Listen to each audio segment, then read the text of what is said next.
Berserk, woo!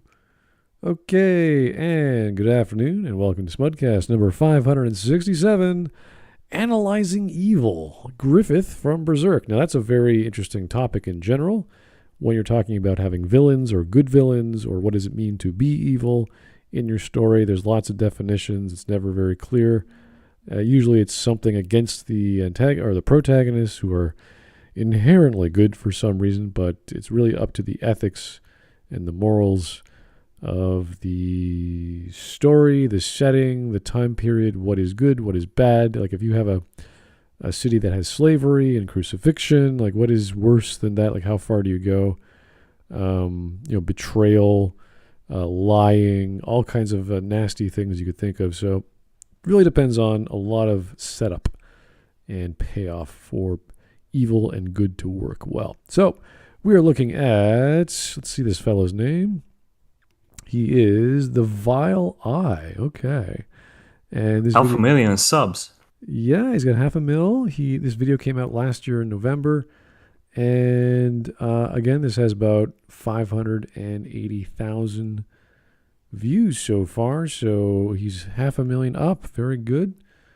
And lots of upvotes, 31,000 upvotes and 222 downvotes. So I'm guessing people like, or at least people who like Berserk like this video.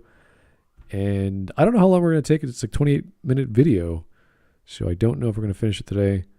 Probably not. Yeah, I don't think it's going to be controversial. It's just going to be a fun watch. We're going to enjoy the lore. Or maybe we'll pass out bored. I don't know. I have no idea.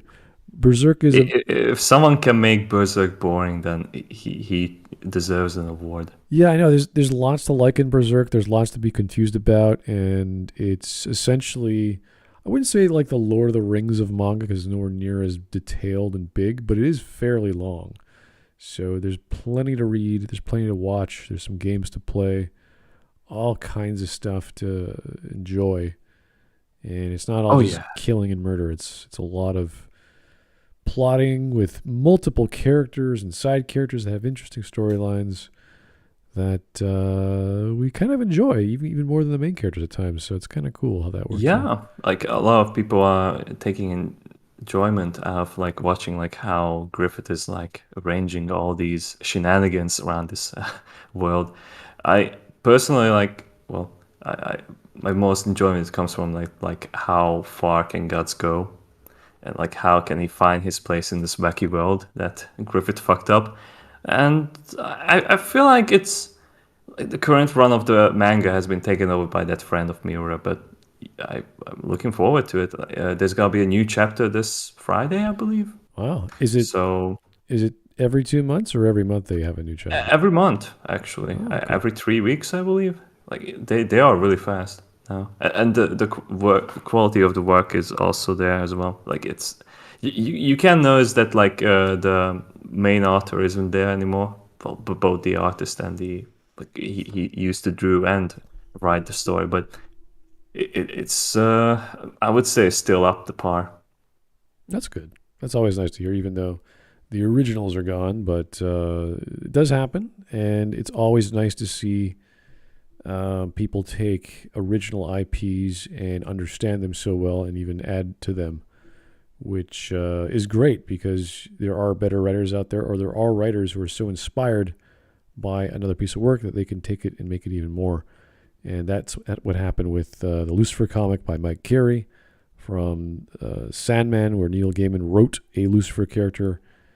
That's how it was created, right? Yeah, and it wasn't very clear what he was trying to do with that, and then he sort of fleshed it out a little bit more, and that was that. Like there were a few other side stories with Lucifer, but then Mike Carey came by, who wanted to write his own original novel or comic, and DC sort of went, okay, well, this is good, but we need to connect it with something, and why not just have this character that we've used?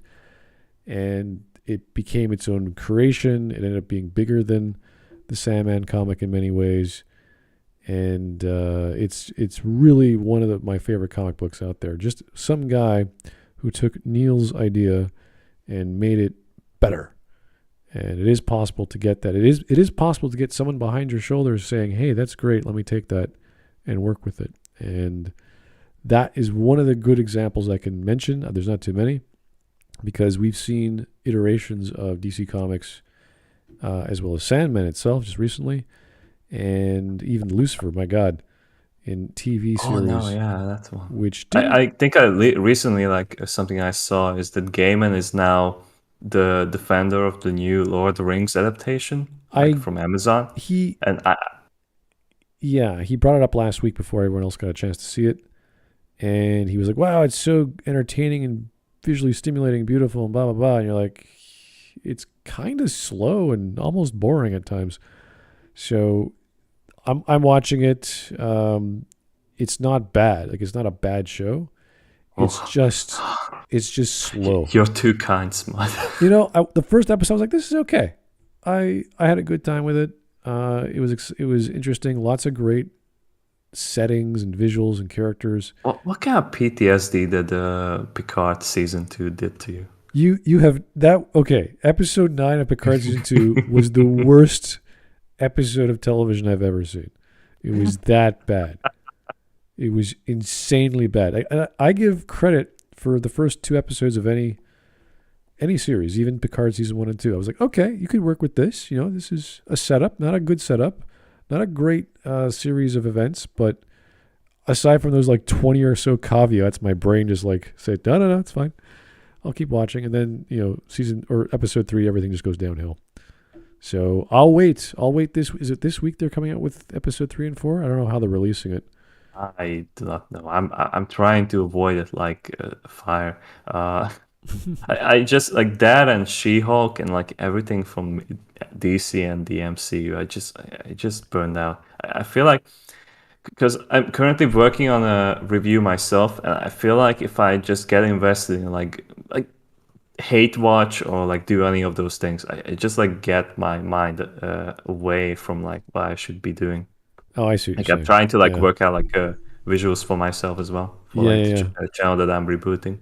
It's kind of funny because I listen to other people they're not critics. So I listen to older people who watch these shows because they have not much to do. So they turn on the TV and say, hey, this is new. And I'll try to introduce them to Netflix or a streaming service and all kinds of stuff. Like I was just watching Miss Marple. I was like, wow, this is fun. I remember reading this. Oh yeah, that is fun. Yeah, and it's like the creators of the BBC, whatever, they take the scripts and they tweak them a bit, which is fine. All the hardcores are always like, oh, this is horrible, but there are some elements where like that's clever, and then there's some elements where like that didn't work out, and it's not the worst thing in the world, but they're trying to bring life back into a series of stories which may not have been the best. Like if you read the original Miss Marple, some of them are really cool, and some of them are so complex that no one could possibly understand. So I like it when they try to dumb it down for the audience, because the settings are like, I don't know if you remember Batman 1989 and Batman Begins. They both had the same castle. They both had the same. I can't remember the name of the castle, but the setting goes, I remember that building, and inside the building. Seriously? Yeah. I remember these stupid things from movies, and I quickly went online to say, what is this castle called, and what else was it filmed in? And there was the checkerboard floor.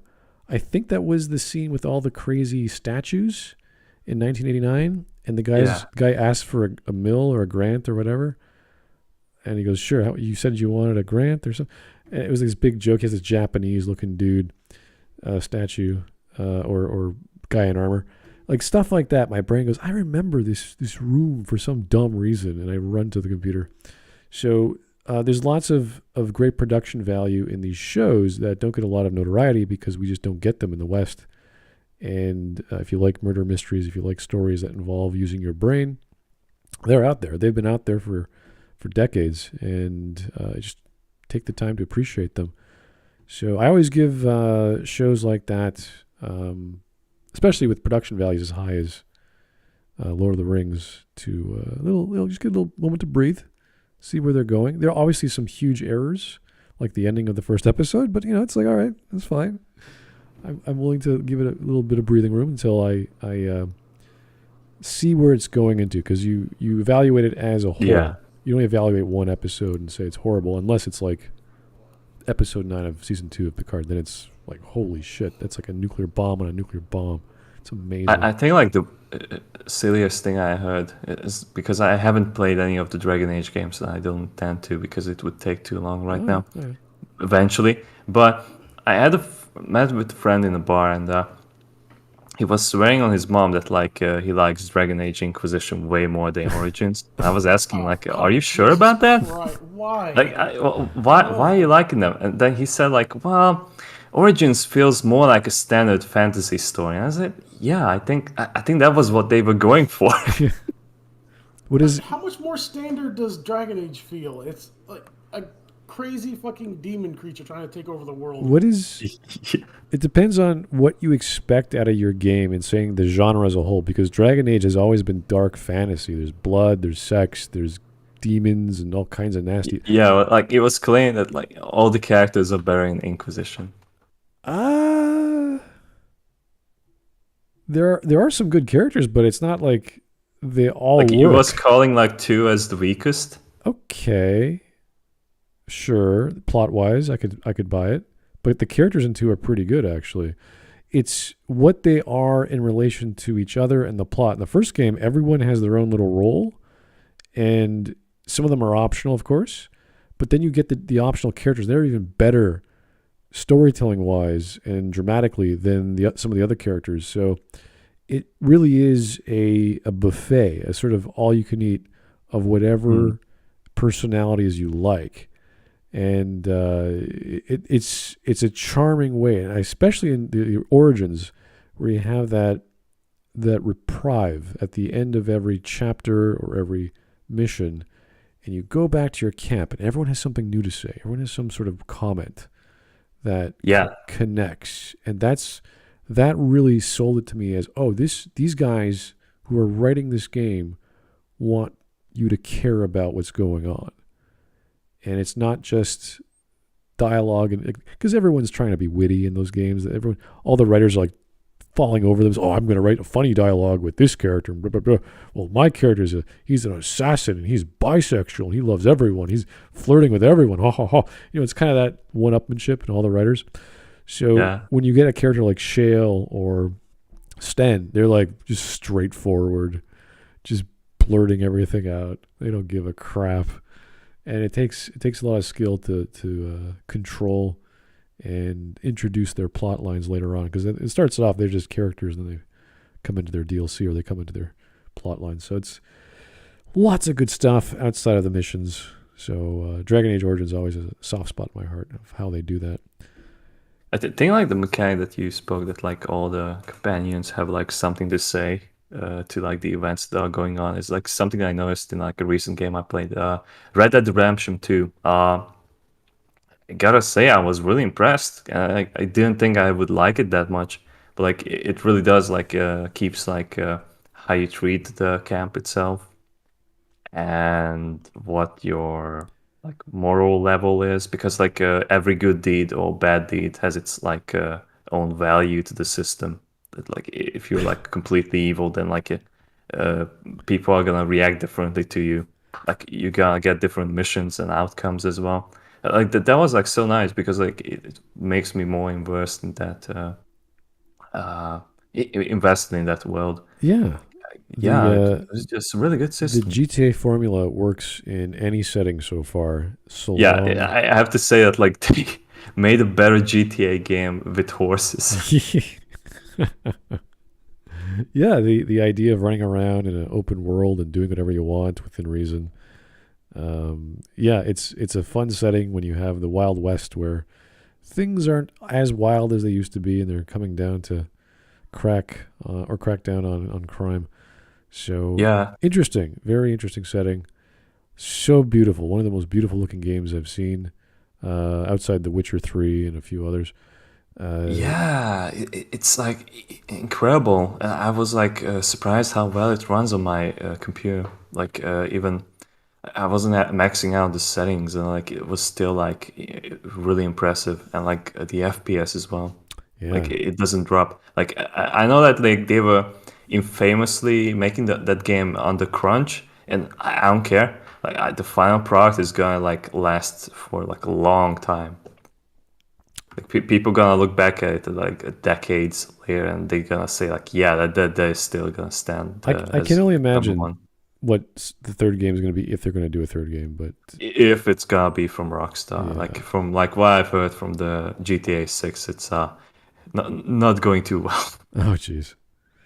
Anyway, everyone's talking about Saints Row. I guess it just came out. I saw it on Twitter. Yeah, that was a catastrophe. Okay. Anyway, let's start the video. We're at 28 minutes long. I don't know what to expect. I haven't watched it. You guys will probably stop it and talk a lot more than me. So let's get going. All right, let's go. Hello, everyone, and welcome to the 57th episode of Analyzing Evil, featuring Griffith from Berserk, a legendary villain from a legendary story. Griffith is one of the most iconic manga villains of all time, a mysterious... Oh no, he sounds like a calmed out version of... oh jeez, who's that? I was about to say LiteratureDevil. It's like someone else on YouTube. He goes, he has the inflection at the end. He sounds like a text-to-speech. What are you talking about? He does. It sounds like a robot. It's like the inflection at the end of every sentence, like da da da da da. Hello, everyone. This is video, and I'm reading. Yeah, it's like, okay, dude, we got Hello, everyone. This is video. You are the Street Fighter. This is the first stage of the AI. He's only like I trying am- to use Google to understand the world. Oh, boy. We're listening to Ultron, and the first thing he does is become a pretentious YouTube analyst. Age of Ultron, the alternative ending. Oh dear. Okay. Well, we'll try to get through his voice interesting moments, but yeah. force of will that arose from nothing and ascended to the heights of cruel godlike power. In this video, we'll be discussing all of who Griffith is and his deeds, examining the man he was and the events that led to him transforming into a monster of unimaginable power and cruelty. Before we... You know why he talks like this? Because like every single sentence he says is a different take. That's why. Maybe. I don't know. This is an AI. Yeah. I don't know if people talk like this. Maybe back in like the 1920s when radio technology wasn't very good. No, people in the 1920s always talk like this. Talk like What are you this, talking hey? about? We always talk like that. 23 skidoo. Oh boy. get to Griffith, I'd first like to dedicate this video to the late Kentaro Miura, a man who's had a great influence on my life and the lives of so many others. Games, shows, music, art, literature, so many things in the dark fantasy genre and beyond were influenced by Kentaro, his work inspiring thousands upon thousands of people all across the world. Don't show None of this. us Please stop showing Berserk 2016, for the love of God. Please. Now we know that this is an AI. Like, if it was a human being, like he wouldn't be showing this shit. Well, people obviously like his videos. I don't know about his weird tone, but it's fine. It's fine. We keep going. know when our time will come. All we can do is live our lives to the fullest and hope that the lives we touch along the way are bettered by our presence. And Kentaro Miura surely left his mark on the world as a genius among men and an artist Whoa. that few in this world can hope to equal. He will be Jesus. Okay. Okay, I love Kentaro Miura as much as the next Berserk fan, but that's a little much. Yeah. He wrote a really, really good story, and a story that has, like, touched me deeply, but calm down. This is the next coming of Michelangelo and Shakespeare. They are like the same person. Like when you read like some of the interviews that Miura used to publish, like he's extremely humble, and like he keeps talking about his inspirations. That like I saw this movie in the cinema, and like it was really cool. So I was afraid when Ash came out with a gun on his arm, because everyone would be accusing me that I copied that movie, like the Evil Dead, Ash from Evil Dead. Yeah. It's fine to take inspiration from a bunch of different things, right? Yeah. Like, there are some panels in Berserk, especially in, like, the Eclipse, where it's straight up, like, you can see the Devil Man. It Yes. straight up looks like a Devil Man panel in Berserk.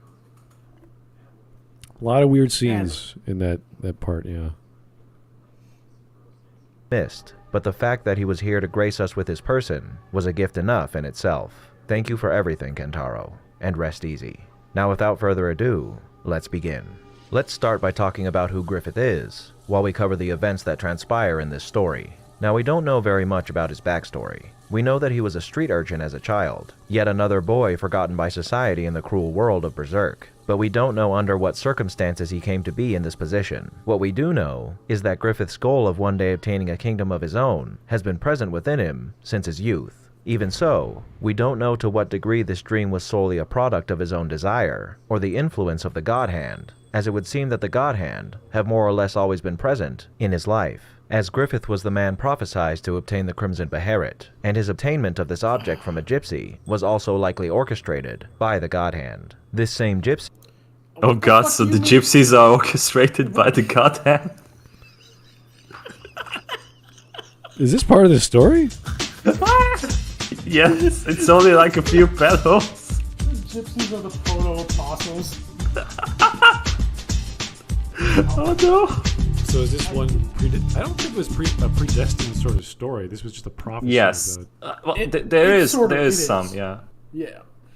Like, the way that causality works in Berserk is literally just cause and effect, right? So the idea of evil and the God Hand have been manipulating things, like causing certain effects to get an effect that they desire. Like, so, like, you have certain apostles that have... The way that when you get a Bailet is that you have to be the kind of person that would use the Bailet in the first place in order to even get one. But we've shown in the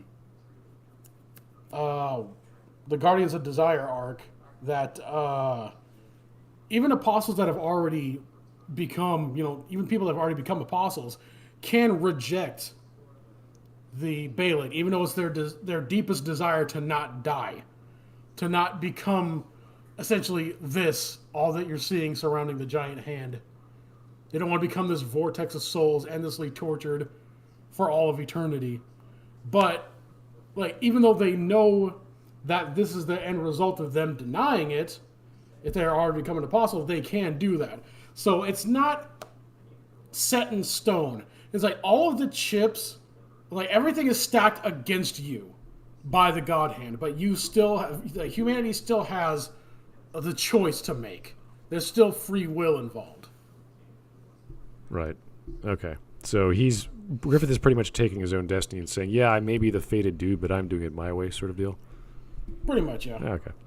Here's John Candy. Is Uncle Buck break? Thanks for the one. This guy sounds like Wisp. Wait, what? But pitched down in Audacity. No. Also, would just like to point out that the main message of Berserk, effeminate men are incapable of human empathy, and Guts supports 80th trimester abortion. Evidence the Lost Children arc. Oh. Whoa, okay. Hold on. All those kids started it, okay? That's the first thing we need to talk about. Nobody, Guts killed children. Ugh. But those kids started that shit, right? Yeah, Guts was trying to hold back, in fact. Yeah. Like, what was he supposed to do except for cleave those children in half? There's a scene where those little gremlins are, killing each other, actually. Yes! Oh my god, that fucking fight scene! Smud, have you I don't think you haven't read the Lost Children arc, have you? No, I haven't actually. When there's a little girl that accompanies Guts because she's trying to escape her family. Mm-hmm. And her friend, who was a couple years older than her, became an apostle, and because she was so fixated on making a fairy tale world for kids, she sends out her demons that are all bugs that eat people's flesh while they're alive. Oh. Right? And they eat the families, and they kidnap the children, and then the girl, whose name is Rosine, she puts them in cocoons and turns them into more of those flesh-eating bug demons. And then when they're not doing that, They're just in this place called the Misty Valley, which is their home.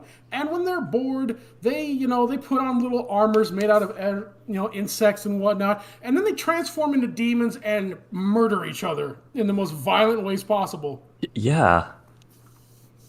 So, And then other things why happen hold with back? stingers. And then other things happen with stingers. We're not going to go into the adult attack. Oh. All right, fair enough. I mean, I don't know if we're going to get into that in this video, but there's lots of details I'm sure he's not going to get into, so. Well, yeah, he's a fucking AI. Oh, okay. I didn't know that Flint has a YouTube channel. Okay, let's go. He told Griffith that whoever held this item in their possession was destined to conquer the world, and with a dream of obtaining a kingdom of his own already in his sights, this prophecy only spurred Griffith on towards what I'm sure he felt was his destiny. In that same vein, we have no idea how much of an effect that the God Hand has had on his entire being. Griffith is an exceptionally talented and tenacious man. There are several times throughout this series where he displays his talents as a swordsman, a tactician, and a manipulator. His will is ironclad, and he's proven that he's willing to do anything and everything in order to achieve his dream, choosing the most logical approach in every situation he finds himself in, even if it means having to endure harm to his own person. A steadfast tenacity that allows him to weather any kind of pain, be it physical, emotional, or even sexual, as we see when he offers himself to Lord Genin in order. Is that the same thing? So wait, the God Hand is that you must get raped by a man. Okay. Yeah, the God Hand, specifically Slan, manipulated this to happen. Yeah, like, hey, Griffith, like, this is the only way you're gonna get your castle. Really? Slan's a Fujoshi. Not again. Oh, boy. to provide safety and security for his soldiers, reasoning that seducing one man is a far superior tactic than running into battle 10 times and losing hundreds of soldiers. His relationship with Lord Genin shows us yet another crucial aspect of Griffith as well, as upon meeting with him once again after capturing Doldre, Griffith takes his life. But he doesn't do so in order to satisfy his revenge. Rather, he kills him to ensure that no rumors spread around Midland about Griffith ever engaging in sexual relations with Genin, as the revelation of that particular deed to the public would damage his image and severely lower his chances of ever obtaining his dream, which again emphasizes how Griffith is able to bury his emotions and commit himself to a logical approach in order to achieve his goals. This isn't the only kind of shady endeavor that Griffith is willing to undertake, as we see that he's more than willing to utilize assassination and subterfuge to get what he wants, like when he has Guts assassinate General Julius. Okay, but how does that make Griffith any different than any other noble in this time, especially in this time period? Yeah, because like they were playing against each other. Like if you see like the Queen and Julius, like and the entire like court has been like doing this shit for anyone who is like isn't like noble born into that family. Like they just like want to have like this power struggle between each other. This whole thing didn't come out of nowhere. Julius had a man, one of his best crossbowmen, like take a shot at Griffith with a poison bolt that would have killed him if not for the Baelet being in this perfect spot. And then, of course, the Queen tried to assassinate him at his, inauguration ceremony as the White Phoenix General. So, like, these motherfuckers started this. This isn't just, like, sure, it's Machiavellian, but they started it. And the difference is Griffin has this sort of demonic destiny that they don't have, so he gets protected by them in some capacity. Well, supposedly, yes. All right, here is the Sex Defender Registry. All right. Stan. All right, listen up, you little faggot. Oh, jeez. You want a kingdom? Go get your prostrate scrambled. Don't expect Chris Hansen's help either. He doesn't exist yet. You want a kingdom? The price is having silent farts forever. Wow. It's a trade I'm willing to go for. I mean, I guess that's a bargain. It's fine. His butthole will be reassembled during the reincarnation. Oh. It's all good. Demonic healing. It's all coming together. Okay.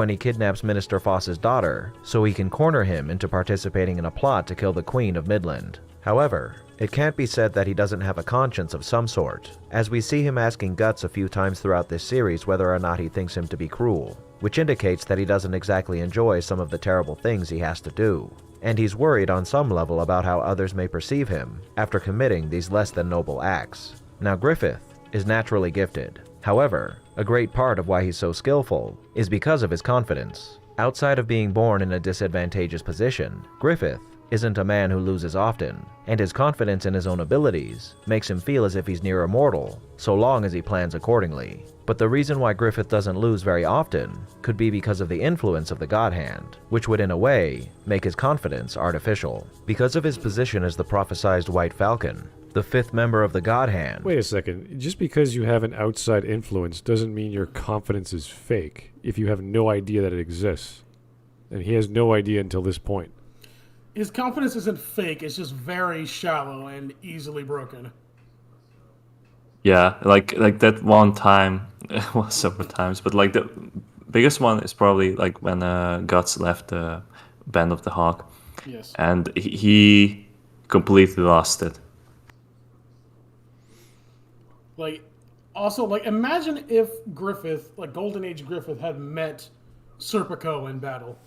Yeah. Or Orazon. Like, or Salat. Been absolutely decimated. Chosen from birth to become king of the mortal realm, Griffith was given a certain amount of supernatural protection throughout his life that aided him in succeeding in any dicey situations he found himself in, like when the Crimson Beherit saved him from the wrath of Nosferatu Zod, or when it blocked a poisoned arrow that would have taken his life. Again, he is, without a doubt, naturally gifted and talented, but it's still worth noting that all of his talents could be the result of his predetermined position in the universe, and without the aid of the powers that be, perhaps Griffith may have met a foolhardy end far sooner in his life. It's not only his talents that give him the upper hand in his endeavors, though, as his appearance and personality play a large part in his success as well. Griffith is beautiful, his androgynous appearance giving him the effeminate and gentle beauty of a woman, and the quiet, dignified features of a lithe and muscular young man in his prime. It's this striking beauty that initially attracts people to Griffith for a number of reasons, and his indomitable personality binds them to his person, inspiring loyalty and respect in those who are enraptured by him. He's charming, witty, clever, wise, respectful, and charismatic, a man who draws others in with his exceptional person and drives those who envy him into utter hatred of his being. He's narcissistic to a certain extent, in that his dreams are entirely centered around his own desires, and he takes a possessive attitude towards many things in the series. Wait, I was distracted. Did he say that Griffith was narcissistic to a certain extent? Yes, that's what he said. Nigga, what? To a certain extent? To a certain extent. To a certain extent? Because like he asks Guts like to be verified that like, oh, am I too cruel? This motherfucker sacrificed all of his friends. Like, Yeah. Without a second thought, so that he could gain power for himself to get back to my dream. I'm like confused because like, is he still talking about Golden Age Griffith or like him in overall? He has to be talking about Golden Age Griffith. Yeah, but even like Golden Age Griffith like had like just everyone was just a tool for him, and Guts was just like so close to like an ideal human friend for him that he was like having like wavered in his heart that like, is this the right decision to make? All right. That was the first time in his life that like he was like double thinking something. Here is studying for prostate exams. Okay. Besides the Cushions and the pedophile count, the one person Griffith was justifying in killing was Corcus. The reason is Corcus was a simp, Whoa. and simps deserve no rights. Hold the fuck up. No, I don't even like Corcus, and I'm not gonna let that stand. Fuck you. Like, Corcus was a man who was his own fucking bandit leader, right? Yeah. Like, and then he got his ass whooped by this fucking child. So he's like, okay, well, fuck it.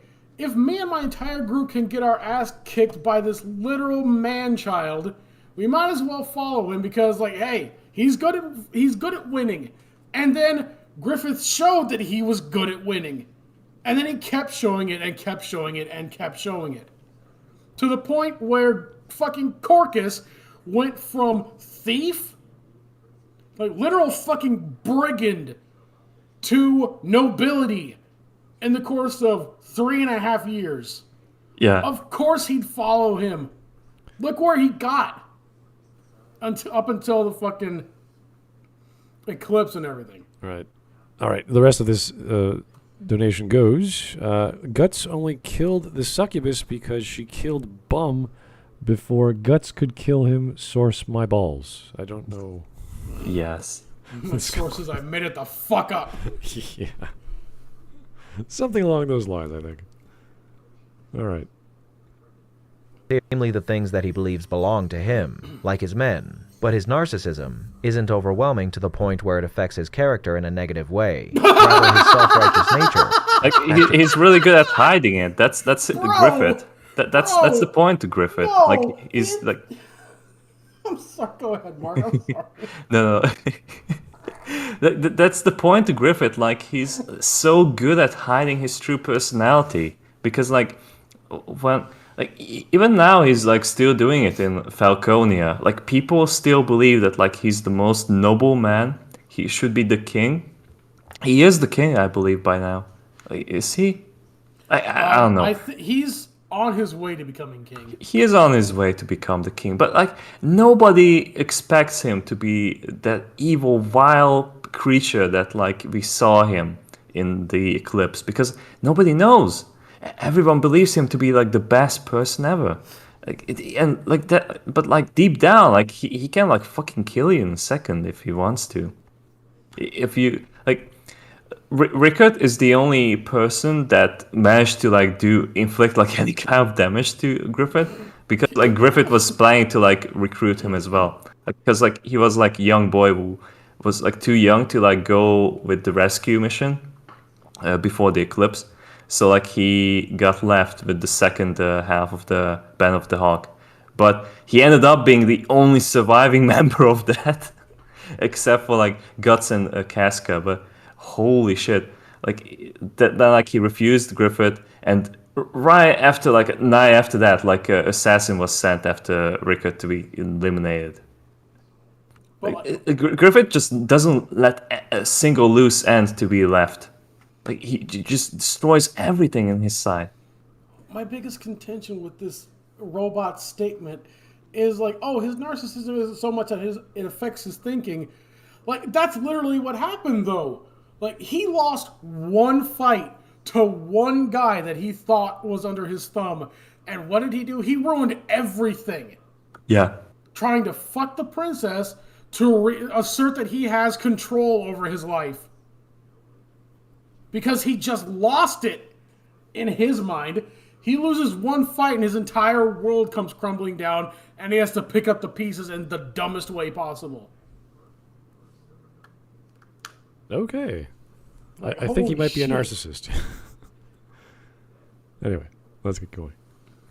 Really help loyalty of his men. He's incredibly perceptive as well, and he's able to discern a person's motivations and thoughts through their body language or speech, which I'm sure helps him identify with his men on a deeper level. And we often see him giving his enemies a wrathful stare when he confirms that they've attempted to betray him in some way. Mystery plays a part in the feelings he inspires in his men as well, as Griffith is an enigma to them, as Judo explains to Guts when he tells him why these men follow Griffith in the first place. They don't know whether he's a villain, a hero, or something in between, and though he can be a stern and ruthless battle commander in one moment, he can also take on a childlike persona in the next, further adding to the allure of his person.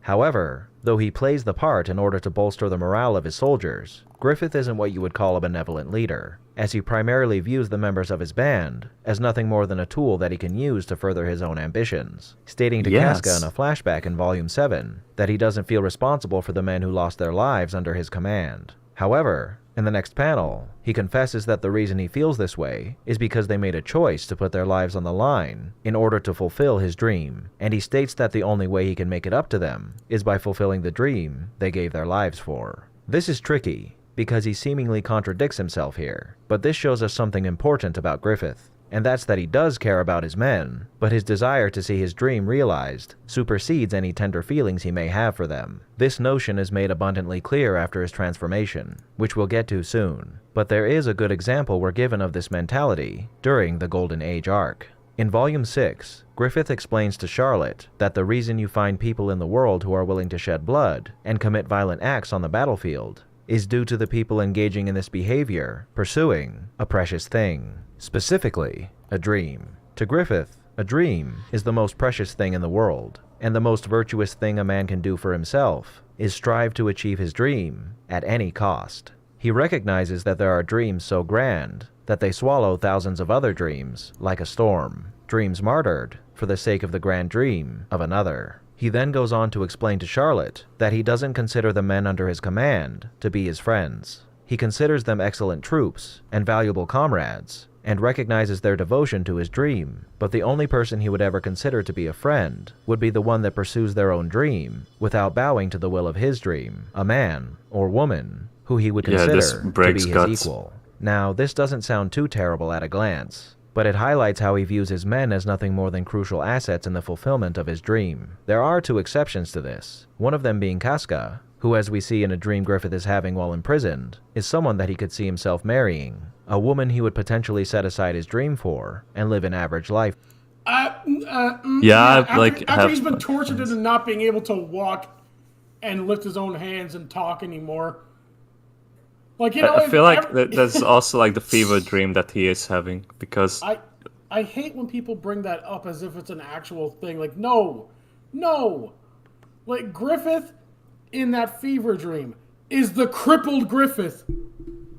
This isn't Griffith, like, normal, healthy, just like, okay, if that had been actually real, like what people actually think it is, that dream of his that he had, it would have been something that popped into his mind after he lost the fight to Guts. Or it should have been, right? Like, if he had actually wanted to, like, you know, maybe have a regular life with Casca, then that should have been the thing he thought about when he could still walk and talk and manipulate people in his human form in the Golden Age. But it wasn't.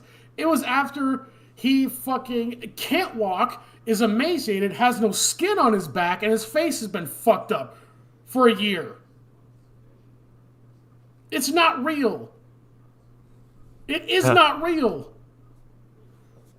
All right. And it's like right before a scene where Casca explains it to Guts that like she can't leave Griffith alone by himself because he can't function by himself. Yes. So he's probably has to like stay with Griffith and like live somewhere else. Which causes him to snap because now the woman, the person that he thought he could manipulate the most, pities him to that degree.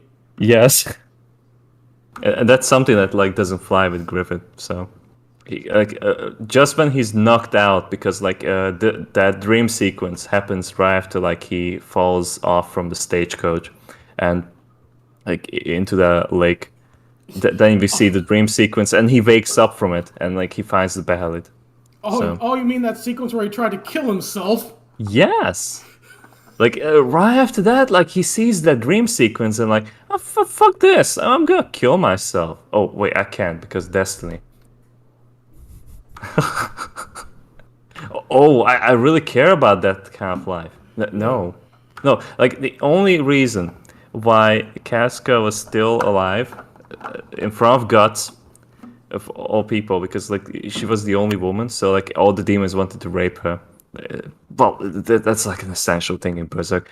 But right after that, like, because like Griffiths really hates Guts, and like he wants to show like the worst everything in front of Guts all the time, he decides to rape Casca in front of him while he's like stranded, so like he can't do anything about it. Just watch. So like he doesn't have feelings for Casca, and even later in the series when, because Griffith merges with the fetus of there's like guts in Casca's child to have a human body and be reborn. So then like he's like confused, like what are these feelings that I'm feeling, and like it's probably because of the infant's feelings. So like he even admits that like he's not protecting Casca from like the boulders that are like falling down on her. It's just because like his body is moving on its own to protect Casca. So it's just like Griffith doesn't really have feelings for her. He only wants to inflict pain on people and reach his dream. My dream. Oh, The only thing I won't betray is my dream. Like, oh, go fuck yourself. Yeah, he says like that 3 times. Like he's like one of the most egregious times when he said it was when he was standing on the memorial of the men he sacrificed to be eaten alive by demons. Like, wow, you are a piece of shit. Yeah, I just didn't know. The only thing I won't betray is my dream. Like, you of all people should know that, Guts. Like, go fuck yourself. Okay, let's keep going. With. The other exception is, of course, Guts, who he saw from their first encounter as someone who had the potential to be his equal, his only friend, and right from the beginning of Guts' service, he engages with him on a friendlier level than he does with any other members of the band, which, as we'll soon cover, would end up being one of the primary catalysts for his transformation into a demonic being. In a similar way, Griffith doesn't exactly believe in helping people directly. Rather, he wishes for them to carve their own path in the world, like we see when he saves Casca from being violated in a flashback by throwing her a sword and having her save herself. Now, the thing about his dream is that it isn't what you would call noble, as it's not a cause built upon the promise of something valiant, like justice or freedom. No, all Griffith ever states is that his dream is to establish a kingdom for himself. He never states that he wants to create this kingdom to better the world. He only states his desire to rule, to be recognized as a great man who sits at the pinnacle of power. Would a kingdom overseen by Griffith likely be a prosperous one? I'm sure it would. Would the men who survived their campaign... What do you mean? I'm sure it would. We've seen it. It's called Falconia. Yeah, I assume that like he has read like all the chapters. So. I would hope that this AI would be able to read pretty quickly, but apparently it can't. Well, it can censor boobs. I can see that much. Yeah, that's true. It can censor boobs, but not Casca's upskirt shot. Yeah. lives in his kingdom. Undoubtedly. However, does Griffith care about that? Hardly. As we covered earlier, the only justice he sees fit to bring to the men who die for his cause is the post-mortem satisfaction that they died so he could attain a lofty position in the world, and any comfort they may find in his new kingdom would only be a side effect of his dream, not a goal of it. Even so, due to him playing the role of a caring leader to inspire loyalty in his men, the members of the Band of the Falcon are treated quite well, as they enjoy a comfortable existence that many mercenaries fail to attain. And even though Griffith is using these men to fulfill his own dream, it's this dream that keeps them bound to one another, as rather than simply being a band of brigands looking out for only themselves and their own wealth, they have a heightened sense of comradeship, a common goal to rally towards, and they look out for one another as if they were part of one large family. All of who Griffith is, his person, his plans, the fervent support of his men, and his ambition ultimately lead him to a position of power and prestige that a commoner in the world of Berserk could only ever dream of obtaining, the position of lord and general in the army of a great kingdom. Throughout the endeavors we're privy to, we've seen him attain this power through his own determination and skill, through careful political plotting, and strategic victories in crucial battles. And all of this comes to a crumbling end due to one thing he had never allowed himself to fall prey to before: emotional attachment. As I said earlier in this video, Griffith isn't a man who loses often, and when he does, the losses are relatively insignificant, and they don't in any way cause his resolve to falter. And part of the reason for that is because his focus is centered directly on his dream, and any obstacles that happen to appear in his path are of no consequence to Griffith, as he has full confidence in himself and his ability to obtain what he desires. Similarly, He never allowed himself to feel overwhelming remorse for the lives lost in service to his desires, allowing him to expend his men as needed. All that changed when Guts entered his life, the only true friend that Griffith had come to know during his time as leader of the Band of the Falcon. When Guts leaves Griffith behind, Griffith is devastated for 2 reasons: because he lost his only friend, and because he was bested by Guts. Again, Griffith has known little loss in his life, and to lose both the only man he admired and cherished as a friend, and his honor as an undefeated god among men, was nothing short of crippling. Lying defeated in the snow, he watches dumbstruck as this man who he had come to love as his equal walks away from him as his superior, never turning his back as Griffith comes to terms with the tragedy that has just befallen him. In this moment, his mind is reeling. What have I done wrong? How could he abandon someone like me? Why would he betray the friendship we had built over these last 3 years? He bested me. No one bests me. Am I losing my edge? Oh God, what am I going to do without him? How will I continue knowing this defeat? And in this irrational state, with his mind roiling with all these negative thoughts, he makes his way to the bedchambers of How does he know this? Like, is this part of the dialogue, or he's just saying what he... It's all show, don't tell, really. We get no dialogue from Griffith. Everything that we can glean from him is through his facial expressions and his actions. Right. I thought so, because he was like, these are all possible things that you would have like a whole page of just Griffith just saying to himself. He was like, that's possible. Because like I believe there's a flashback while he's having sex with Charlotte. That's how we can assume that like he's doing it because like he's still pissed about Guts leaving him.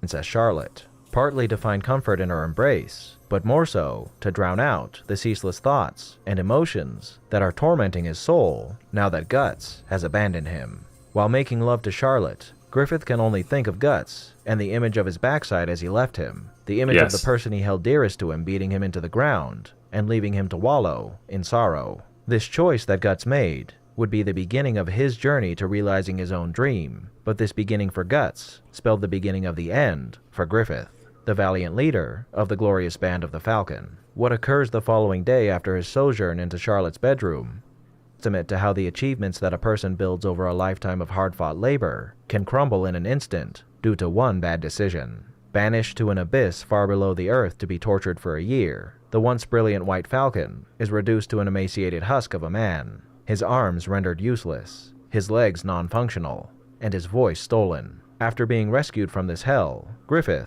is altogether grateful and spiteful, his hand wrapping around Guts' throat as he's being rescued, emphasizing the bitter feelings he holds towards his erstwhile friend for abandoning him. When he sees Casca and Guts embracing outside his caravan, he resents the health of his friend and his ability to live his life as a complete person, a life that was taken from Griffith because of his decision to abandon him. Spurred on by a vision of his former self calling him to his dream, he takes the reins of his caravan and rushes recklessly off into the horizon to continue his eternal quest to satisfy his ambitions. Only the vehicle of his desire catches in its pursuit of this lofty and now unobtainable goal, sending Griffith careening into a puddle of his own despair. Broken beyond repair and distraught beyond belief, he nearly ends his life before his hands fall upon the object of his destiny, the egg of the king that found its way back to the man prophesied to inherit the power of a god. And with this item in hand, and the moon crossing the path of the sun, Griffith enters the realm of his dark fate. Oh my god, I just realized how he's talking. Like, it's William Shatner. Like the... when someone flanderizes his voice, like, it just feels Shatner's more staccato. He's like, da da da da da da da. This guy's like da da da da da da da da. Yeah. It's just so obnoxious at this point. A puddle of his own what? I was like, well, that's not what happened. Puddle of his own what? And then he fell into an actual puddle. Maybe that'll be better. And then he's depressed and sad, and he's gonna kill himself. Like, okay, oi. Of the astral world, Griffith is offered a choice: sacrifice everyone left to fight for his cause, or live out the rest of his days a shattered man among the remnants of his dream. to coax him into doing the unthinkable. Ubik reminds him how many bodies he's sacrificed so far in order to obtain his dream, and he helps Griffith remember that he knew full well that the men under his command were going to die for his ambitions, and that he never really cared whether they did or not. And so, conditioned by pain and desire, Griffith relents and sacrifices the men who remain to him, becoming a man reborn as the fifth angelic demon of the God Hand, Femto, a sleek bird-like creature with blood-red reptilian eyes, the Black Falcon, born from the remains of the White. And not only does he offer up the men who dedicated their lives to him to be slaughtered and consumed like cattle, but he descends from his perch to rape Casca in order to spite Guts, staring into his eyes as he violates her, breaking this woman's mind as Guts watches on helplessly. Now before we continue, we should talk about causality and fate. First, what exactly is causality? The simplest definition of this term is the principle of cause and effect, but within the context of the Berserk universe, it has a far deeper meaning. Essentially, causality is the current of events in this universe that are in part determined by fate, with the caveat that everything that happens within the flow of causality is ultimately made up of choices made by humans, and which choice an individual human will make is by no means certain, but each and every human is bound by this principle, and for every action they take, the cause, there will be a reaction, an effect, that will alter the course of their lives and the lives of those around them. However, the choices that humans make can be greatly influenced by outside forces. This is reflected in the fact that Griffith had a choice in sacrificing his comrades, as he could have easily declined the God Hand's offer to use his men to ascend to their ranks. The God Hand has a greater understanding of the flow of causality than most, and are thus able to more accurately predict the events that will transpire in this world to a greater degree than others. And by extension, they can influence the events of the world in order to guide them along the path they want. But as Slan points But to be honest, from what I'm getting from Berserk, I'm still not 100% on this. Like, they are actively manipulating it, so like they are manipulating fate itself.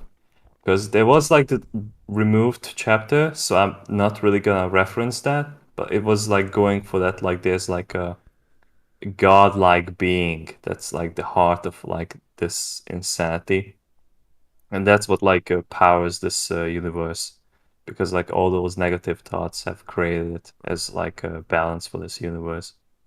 But it's just even Mira decided to like just remove that chapter because it was just too much. Oh, really? Wow. Yeah, he decided, like, it was published as chapter 82 or 3, I believe. Like, he was like, no, I'm not gonna publish that. And that happened like over 2 decades ago, so he really doesn't want it to be part of the lore, because then it would make this world really small. Like, this one being manipulated, like everything in the background. Interesting. Okay. Yeah, I've never heard of a author have a story ready to go and just say, nope, not going to do it. Yeah. Interesting. They aren't omniscient, and they can't predict the future. And though Griffith was goaded into making his choice, he was still the one who made this choice of his own free will. For the purposes of this video, this explanation will suffice. However, if you'd like to delve deeper into how causality affects the events and characters of this story, there's a video by Alex Enterprises that goes into detail about how this concept has an effect on the world of Berserk and the events that transpire in this story. And rather than going into a lengthy explanation of causality as it relates to this story here, I recommend you watch his video on the subject, which I'll link in the description. So, with this in mind, was Griffith's transformation into Femto a destiny he could not escape? Not exactly. Griffith couldn't escape being presented with the opportunity of undergoing this transformation, as the events of his life have been heavily influenced by outside forces to bring him to this choice. But again, even though he was pushed into making it, he made this choice of his own free will, thus making him responsible for the deaths of his comrades in that moment. And now that he's become this demonic entity, what's changed in his personality? Unfortunately, we're given very little exposure to Femto in this story, as outside of his emergence at the ritual, we only see him in this persona again during the Black Swordsman arc, and when he's taking on Emperor Ganishka. In the Black Swordsman arc, he's condescending and lofty, belittling Guts, and expressing cruelty akin to his counterparts as they attempt to drive the Count into sacrificing his daughter. And when he's atop Ganishka, he's much the same person he is here, but that's about all we get. Upon being reincarnated into his human form after the events at Albion, Griffith confronts Guts in order to determine whether or not he still has tender feelings for him, which he discovers he doesn't, affirming for himself that his ascension has allowed him to shed the emotional limitations of his mortal life. However, this isn't entirely true, as Griffith still feels a tinge of emotion here, and as we'll soon cover, this tinge is much more than a slight nuisance that he can't ignore. In this new form, he retains much of the personality he had before his transformation into Femto, but now he exudes an aura of brilliant determination, an already glorious persona magnified tenfold by the divinity granted to him. Presenting himself as the savior of the world, Griffith manipulates events in the realm. I think like he skipped like a very important part, because like that the demon infant is like the reason why he felt like that, because there wasn't even a dialogue that like, oh, are these the feelings coming from the infant? Because the infant is the child of Guts and Casca, so it's like only natural that like the infant would be having warm feelings towards them. But like there's like a very strong suggestion that like if like he was just full Femto, like he wouldn't have saved Casca from the boulders. But like I wonder if he's gonna like add it to the video. Yeah, if he's going to talk about that's like a very important detail. Yeah, if you're going to talk about resurrection or stuff like that, like is he being resurrected at that point? In his understanding of the villain, is he eventually becomes that character? Is he a different character? That's he is basically the same character. Like he is like his true self, but there's like a slight moments when he's turning back into this like other spiritual being, and it has like has been confirmed that like Griffith is like the moon child. The moon child is like someone who during a full moon like appears as a little boy and just is really attached to Guts and Casca. So like people were like having theories that like it's just the demon infant that still follows Guts and Casca and like helps them out until it was used as a resurrection tool for Griffith to come back to the real world. Right. And now it has been revealed that like it's the exact same person. So like whenever Griffith disappears from the crowd, it's because like he just turns into this boy. Why that happens, nobody knows. But it's a thing in this world. So that he emerges as the sole protector, a shining bastion of hope, driving back the encroaching darkness of the Kushan Empire, led by the dread Emperor Ganishka. The full extent of his godly powers is unknown, but it's safe to say that Griffith is nigh immortal in this state, and he's just as skilled at combat as he was before his ascension, his supernatural powers bolstering his natural talents to an extreme. And now, with his insight into the flow of causality to aid in his endeavors, he outmaneuvers each and every one of his enemies, either destroying them or converting them to his cause. And before slaying Emperor Ganishka, he was indeed fighting on behalf of the people of the world, slaying demons and enemy combatants alike, and saving countless lives in the process. However, just as the comfortable lives that the former members of the Band of the Falcon lived were only a byproduct of his pursuit of his dream, so too are the lives he saves during this time period, as upon redirecting the sword of the Skull Knight to rend the eldritch form of the bestial Emperor Ganishka, the legions of hell spill forth and begin ravaging the entire world, devouring all human life in sight, as the land overflows with monstrous creatures. Thus, the Age of Darkness that was foretold begins, and the world becomes a vast hellscape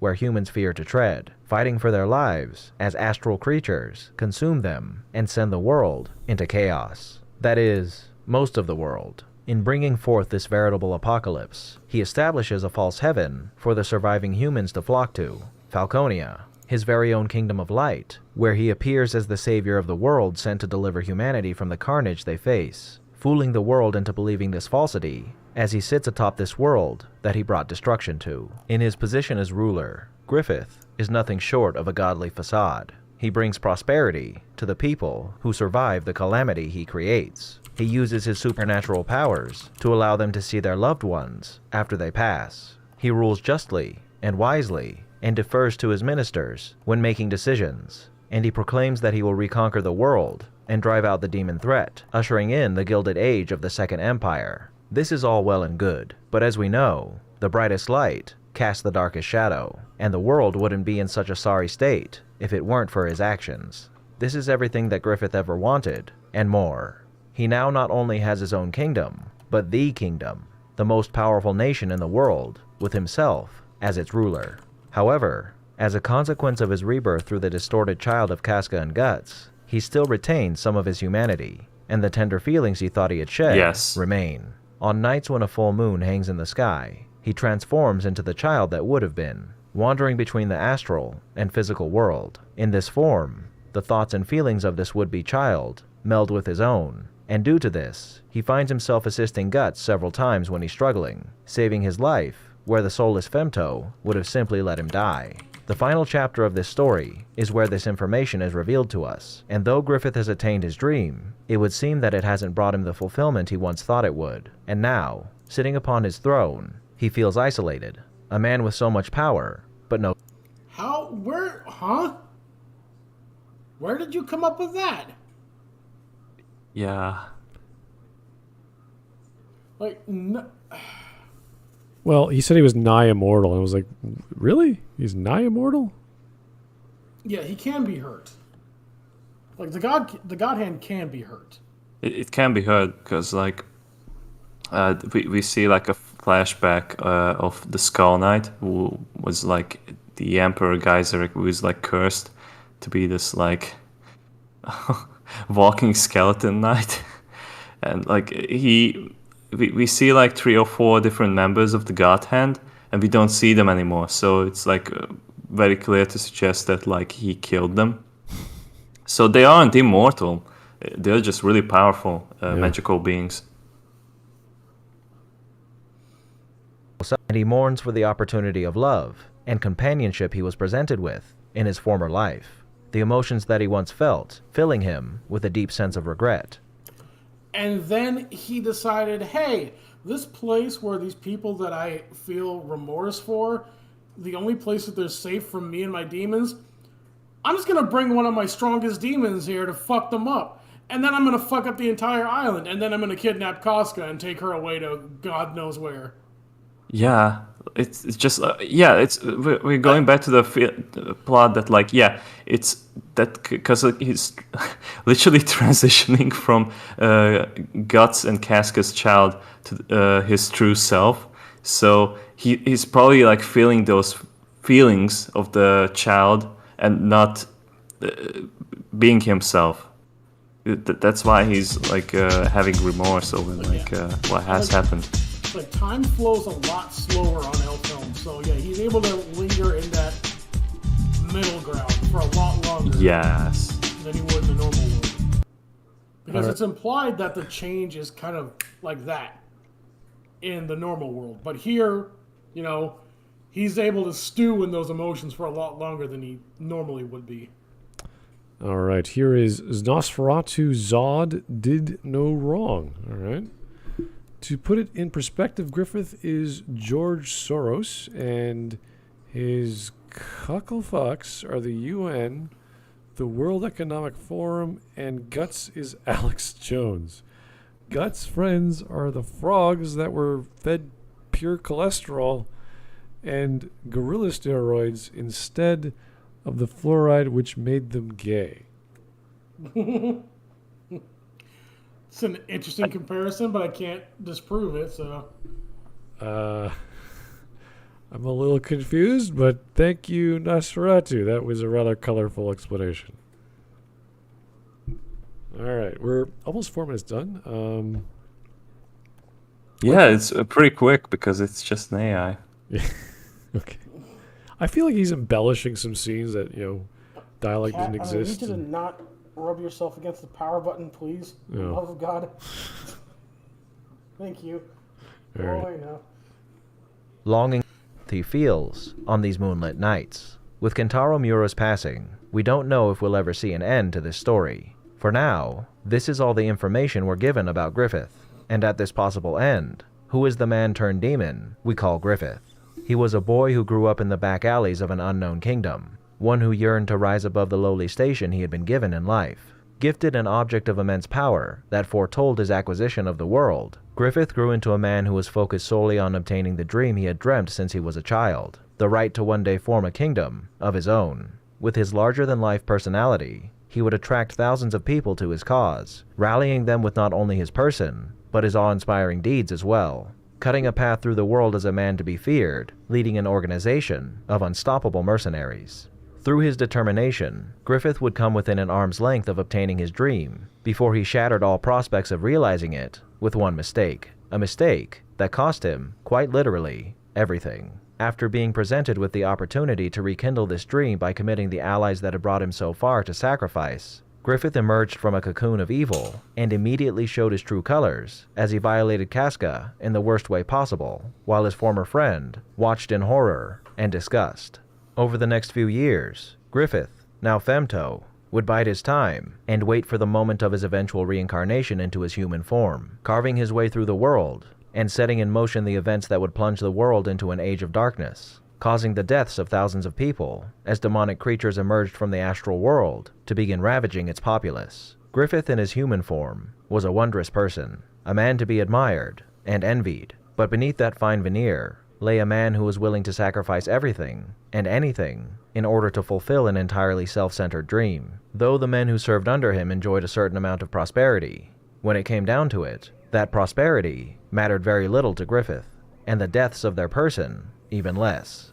He wasn't wholly without empathy, and deep down, he cared about his men, but his insatiable lust for his one desire clouded every emotion and thought he had. And when it came time to decide whether he would spare his men and forego his dream, he chose to damn them in order to fulfill it, seeing to the slaughter of the faithful few that remained to him.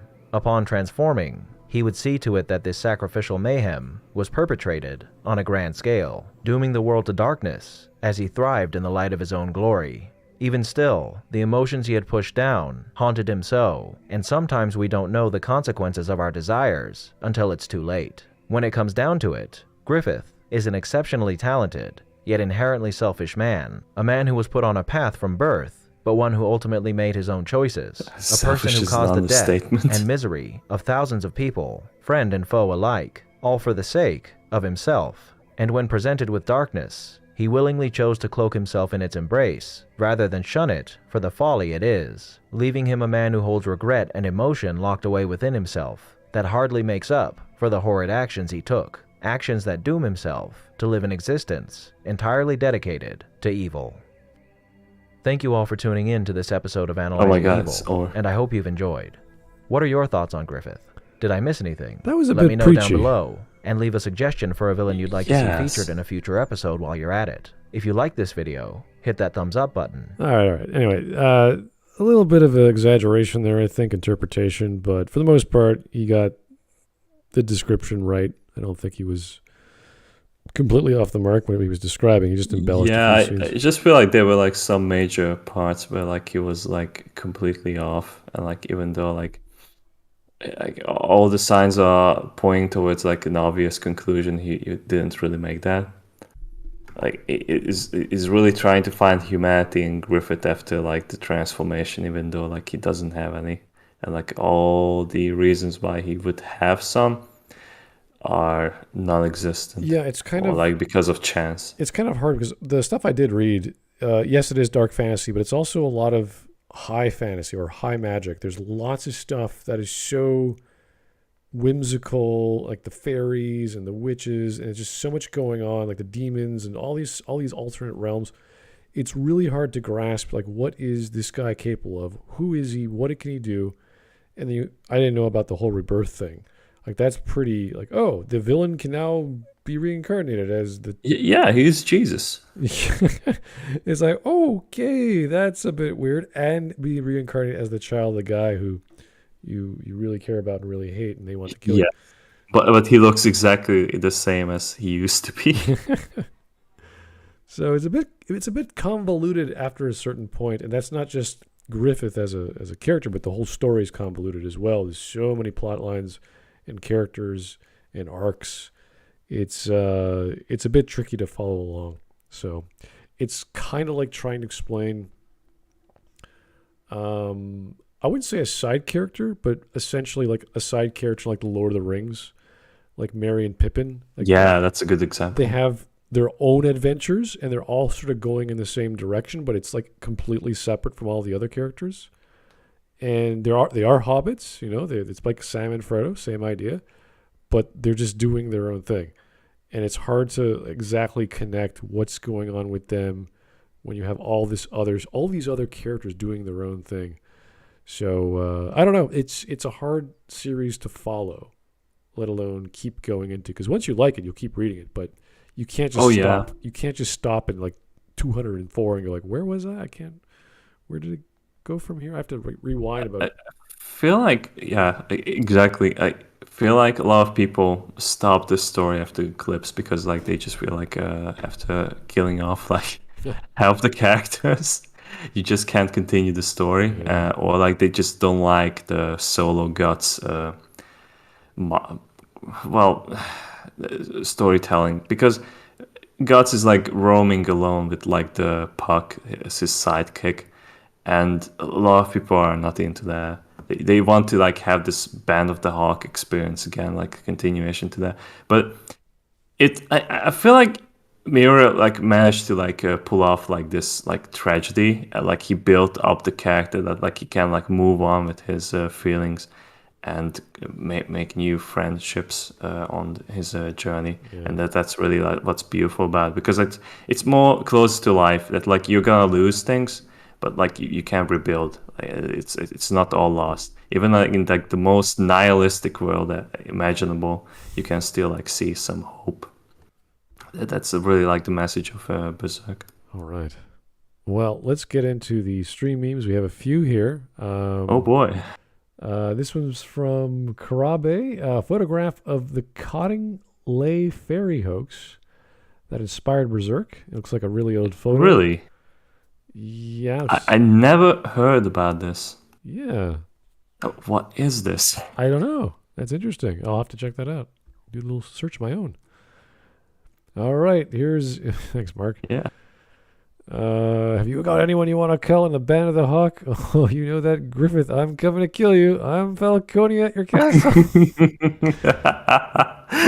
You mean like in a midnight dream? Like, no, in real life. Yes. I just love these memes with Sam Hyde. That was just hilarious. I don't know why he chose the accent that he did, but I guess like to be like Irish, but so he doesn't like blend in as an American, but like he's doing it so well. How I look at the 12 beers I gotta chug before I drive to work. Oh. Okay. Oh dear. Well, not everyone has seen that show, so. Look at my fucking lawyer talk. I'm fucking going to shit. How bad is that show? I have no idea. Really bad. Okay. I'm not gay, but $20 is $20. Yeah, that's true. That's some spoilers. Lana, this is Griffin. This isn't a meme. The eclipse is starting. The what? What? I thought you wanted children. Oh, jeez. Oh God. Wow. That doesn't even look right or feel right. Whew. Okay. I don't know. Anyone on here? Damn. Kramer, what's going on? Oh my God.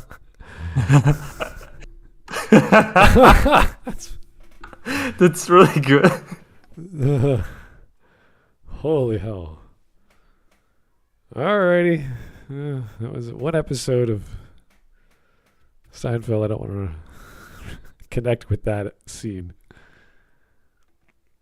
Mura, in the end, I created one age that looked like it spanned from early Middle Ages to the end of the Middle Ages in Europe. For example, the ball is Midland is, I think, close to the end of it, but the story of the Lord comes long before that time. So European readers might say, what the hell is this? Well, I think the way foreigners see us Japanese people matches this case perfectly. Hey, ninjas, it's okay because I just draw my work to please Japanese people. I don't have any strategy for the global market. Okay. Yeah, it's fine. Don't even- Yeah, I honestly like didn't really bother with like understanding. I just like accepted like it's a stylistic choice that like it has like medieval weaponry, like crossbows and all that, and like now we have gunpowder with bombs and repeating crossbow. I was like that looks cool. Like I don't care. Like and he has an arm cannon. That's perfect. giant sword. He has a machine. Giant thing. sword, machinery. Yeah, it's cool. And of course the cybernetics or whatever you want to call armor appendages. Yeah, that's supposed to be just a giant magnet, Really? but Okay. he can still like have a magnets grip sound with magnets. Oh, cool. Tenjuro, when demons have sad backstories. Oh. The branded swordsman, when demons have sad backstories. It's not even gonna cry. It's, hey, you have a sad backstory. Well, I'm gonna take your severed head in front of it and stab it in front of your daughter while she cries. Yeah. Yes, that was like one of the reasons why I just like couldn't get immersed into Demon Slayer or whatever that's called. It's just like it was just every single demon there has like a tragic backstory. And I'm like, okay, how is this adding to anything? It's a super popular show as well as manga. So Yes, because it's like for the lowest common denominator. I'm so sorry. It does. I'm so eventually- sorry. I do like Demon Slayer, and it does eventually stop with the backstory info dump to make you Okay. feel sad about every fucking demon. Oh but god, because like goddamn. I only watched the first Goddamn, that season, and I first just season. like please stop. No, I'm right there with you. I'm like, okay, wow, sad backstory. The little kid just wanted to be with his parents. Okay, well that doesn't negate the fact that he's been eating children for the past 100 years and torturing Yes. the family that he made be his family. Yeah, that was so fucked up. all right. Oh, boy. I love these characters. Guts, Casca, and Griffith. What? So if you could ban this guy, that'd be great. That's just bad. Hey, Lewis, you remember like one? If you ever get in trouble, oh, jeez. I regret nothing at all. Nothing at all. Nothing at all. Oh, stupid, sexy Griffith. This is the worst day of my life. The worst day of your life so far. And that is the correct person to be telling that to Guts. Yeah. Because goddamn, Geyserk has been through a lot of shit over the past. Don't be a part of the problem. Be the whole problem. And Black Swordsman Guts be like, I'm not going to read that, but thank you. I think we already read that anyway. Okay. Yeah, I love my BF. He's great and treats me with respect. The BF. Oh, God. oh no, oh no. Bruh. Oh, no. Yeah. Yeah. See you guys, I'm getting him. that was perfect. Oh no. Chris is like the Griffith during his downfall. Fuck someone he shouldn't have. It's about to be imprisoned and permanently fucked up. His medallion will return to him somehow, some way, triggering his rebirth. Oh no. Oh, so wait, who is Liquid Chris the Guts of this universe? Yes, I believe so. I want to believe. Oh god. Okay. Oh no. But he's like a real doctor now. The guy we used to make fun of Chris. Oh, so this is talking about Mura drinking so much coffee that it switched to tea. Yeah, stress. Even if you relax and sleep, you still have to heal your body, and sometimes it takes more than one day. And stress is one factor, but so is headaches. There's the brain and the stomach are connected very easily, so you have to listen to your body. And stimulants aren't going to help you. You gotta just have one day of doing nothing. Just heal yourself, get lots of sleep, have lots of soup, whatever calms you down. Oh no. That's funny. This is Cutie Honey? What is this? No, I believe it's No, it's much older than that, I believe. Don't know what that is. Yeah. Well, yeah, I don't know what about What, Marvel fans, after you asked them what if they took a shower, lost some weight, and stopped watching children's shows. Okay. I mean, the soiling grin and everything. How do you manage pain? Exercise, yoga, massage, meditation, deep breathing. I simply live with the pain. Yeah. Yeah. Yeah. Guys, pain is not good. Gotta learn to work through it. I will watch this later because it looks like it's got a whole bunch of copyright going for it. They're really good at it. Are you a homo? Like, which is not an edit. Guts actually asked Griffith that when Yeah. they first met. Yeah, this is like the official translation by Dark Horses. Oh my god, what is happening? I don't even No! No. Oh, Skip. No, no. Batman and okay, that's I'm just skipping all the text. And this is where I would put my kingdom. If I had one.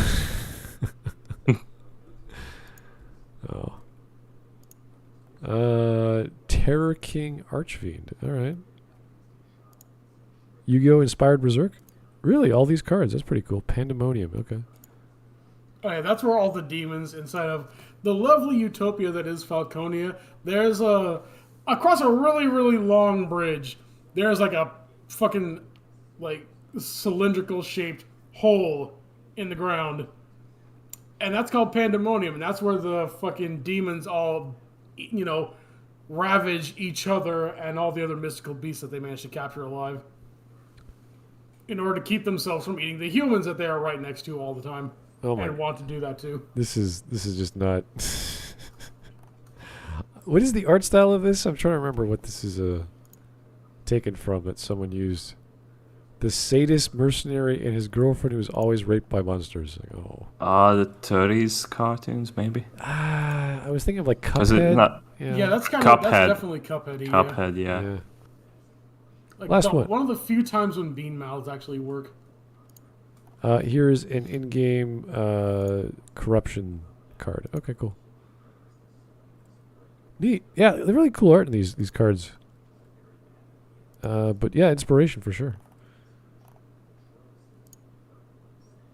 Alrighty. Well, that was a rather long, I wouldn't say completely accurate, but fair enough, accurate enough to explain the Griffith character in a sort of plot bouncing kind of way. We just sort of jumped around the point there where he became this, and then this happened, then we went back to his dream, and then now he's back to being this crazy, powerful guy again. Fair enough. Good video. Didn't I mean, I don't know it too well, but it seemed like he did a good job. Rubber hose animation. Okay, thanks, Joe. I wasn't sure. Yeah, I don't really read or watch that kind of style, but it looked familiar. So that was our anime day. Glad we had it because we've been busy with figuring out what the hell we're going to do next because of the holiday and game night. If we're going to keep doing that, I don't know. You guys haven't told me exactly what you guys went up to, but Oh, I absolutely want to do the Schizoid Warden Commander from Dragon Age 1. Oh, sure. I don't mind. Whatever we got going, just tell me what you want to do it, when you want to do it, and we'll get it set up. That'd be fun. Will do. All right, guys. Well, thank you so much for tuning in. Get out of the garbage. We'll talk to you soon. Have yourself a great evening. Bye-bye. Bye.